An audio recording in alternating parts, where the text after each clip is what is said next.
Welcome to Daily Design Day 185, I believe. This took so long to make.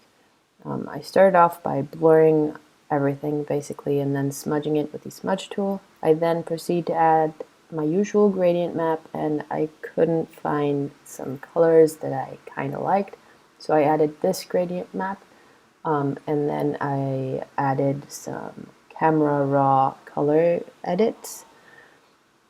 I then duplicated it and started adding some noise. And then some other textures, like some paper textures. This is me trying to add a halftone texture. Then this sort of like poster fold and grainy texture. Still kind of didn't like it, so brought it back to camera raw and edited the colors a little bit, and then distort my text. And yeah, that's it. Kind of like it, kind of don't, not sure. What do you guys think?